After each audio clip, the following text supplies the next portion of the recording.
नमस्कार, मैं नासिर हुसैन और आप देख रहे हैं किसान तक। हम आए हैं गुरु Angad Dev veterinary animal science university, जिसे गढ़वासू के नाम से भी जाना जाता है, लुधियाना में। और इस वक्त हम मौजूद हैं वाइस चांसलर ऑफिस, और हमारे साथ हैं डॉक्टर इंद्रजीत सिंह जी, जो इसके वीसी हैं। हम अगर बात करें मेडिकल की, तो जब भी इंटर के यानी 12th के रिज़ल्ट आते हैं तो साइंस स्ट्रीम जो बच्चे हैं वो बात करते हैं एमबीबीएस की, बीडीएस की, अगर उससे लोअर में आ जाए तो आयुर्वेद की, लेकिन एनिमल साइंस की बात बहुत कम होती है। लेकिन इसमें बच्चा क्यों आए, क्यों उसे आना चाहिए, किस तरह की इसमें पढ़ाई है, इसके बाद किस फील्ड में कहाँ वो रोज़गार पा सकता है, इसकी जानकारी के लिए हम बात करते हैं डॉक्टर इंद्रजीत सिंह जी से। सर, वेटनरी में बच्चों के लिए क्या फ्यूचर, क्या एक अपॉर्चुनिटी है जिससे कि वो इस फील्ड में रहें? देखिए जी, आपने कहा कि बच्चे इधर नहीं आते हैं। सबसे बड़ी प्रॉब्लम है कि बच्चे यहाँ क्यों नहीं आते हैं कि उनको इस चीज़ की जागरूकता नहीं है। बच्चों को जो प्लेसमेंट काउंसलिंग है, काफ़ी हम स्कूलों वगैरह में हमारी टीम जाती है, उनको ये ज्ञान ही नहीं है कि ये भी एक फील्ड अवेलेबल है। और ये देश के नेशनल लेवल के ऊपर ये डिस्कस हुआ कि हमारे को जो वेटनेरियन की आवश्यकता है वो हम लगभग उसका 1/3 भी पूरा नहीं कर पा रहे हैं। पूरे देश के अंदर 71 वेटनरी कॉलेज हैं, जिनमें से अब तक लगभग 55-56 के अंदर डिग्री प्रदान की जा रही है। बाकी नए कॉलेज हैं, 14-15 नए खुले हैं और नए और भी खुलने की संभावनाएं हैं, क्योंकि डिमांड बहुत ज़्यादा है। और कोई भी वेटनेरियन एक तरह से ये मानो कि बेरोजगार नहीं रहता, वो अपना कार्य कर सकता है। वेटनेरियन तो छोड़ो, जो पैरावेट है, जो कंपाउंडर है, वेटनरी कंपाउंडर जिनको बोलते हैं, वो भी कोई आपको खाली बैठने नहीं दिखेगा, वो भी अपनी कमाई कर लेता है जब तक उसको कोई नौकरी किसी सरकारी संस्था में या और कहीं नहीं मिलती। और वेटनेरियन तो ऐसे हैं काफ़ी जो सरकारी नौकरी छोड़ के अपनी प्राइवेट प्रैक्टिस करते हैं। मैं जैसे लुधियाना में हूँ, पंजाब में हमारा Guru Angad Dev veterinary and animal science university है। हमारे जो स्टूडेंट्स पास आउट होते हैं वेटनरी के, उनमें से काफ़ी प्रोपोर्शन के स्टूडेंट्स तो हमारे विदेशों में बैठे हैं।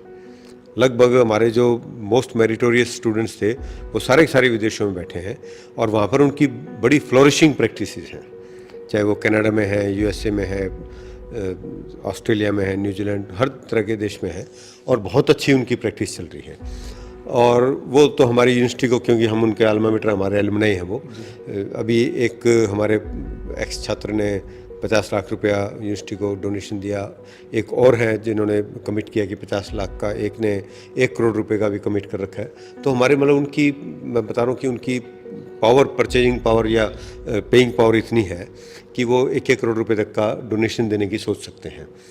और हमारे जो निकले हैं बैच, अभी पीछे 400 पोस्ट भरी गई है पंजाब के अंदर, तो लगभग कोई भी बैच ऐसा नहीं है जो आगे ना पढ़ रहा हो और रोज़गार की तलाश में बैठा हो। ऐसा कोई नहीं है, सबको रोज़गार मिला हुआ है। और अभी 300 पोस्ट और निकलने जा रही है जिससे पंजाब सरकार के अंदर। तो पोस्टों की कोई कमी नहीं है, आयाम बहुत है इसके अंदर। न केवल पशु चिकित्सक के तौर पे आप फील्ड में या डिपार्टमेंट के अंदर अपनी सेवाएं दें, आप प्राइवेट प्रैक्टिस करते हैं।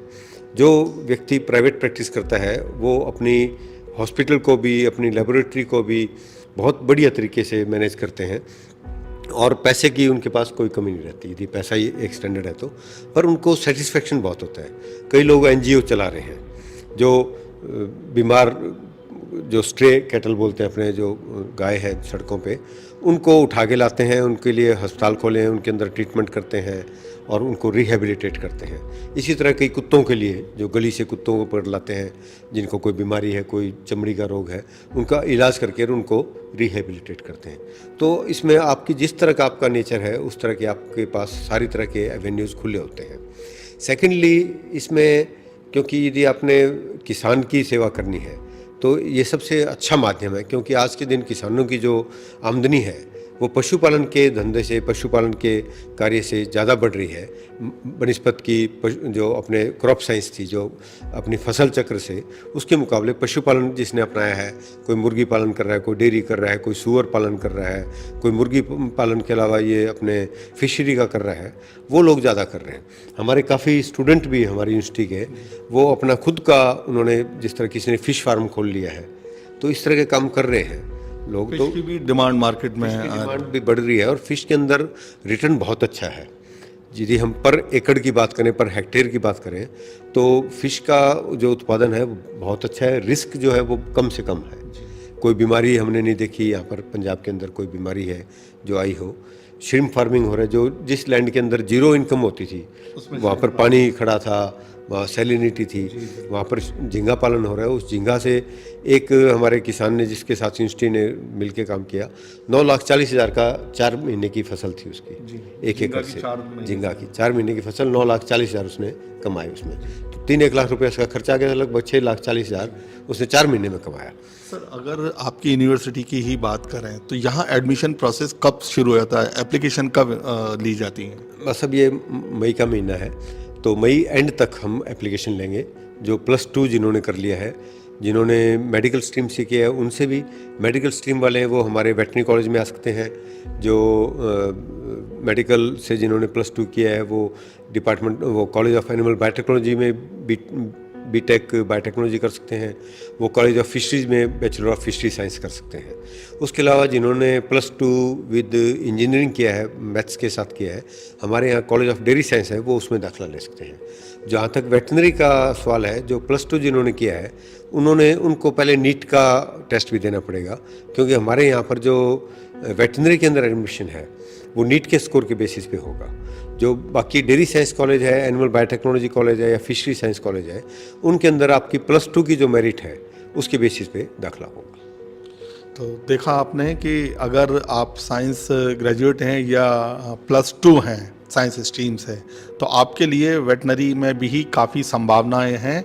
नीट के थ्रू भी आ सकते हैं और बिना नीट दिए, जैसा डॉक्टर साहब ने बताया, उसके लिए भी काफ़ी रास्ते खुले हुए हैं। और ये एक ऐसी जॉब है जहां पर अभी भी असीम संभावना है, यानी कि अगर अपॉर्चुनिटी की बात करें फ्यूचर की, तो बहुत सारी पोस्टें अभी भरी जानी है। ज़रूरत अभी भी पूरी नहीं हो रही है, जितनी ज़रूरत है उतने लोग नहीं आ रहे हैं।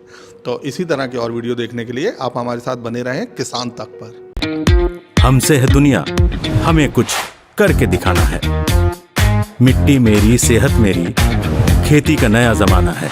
किसान तक, खाना है तो उगाना है।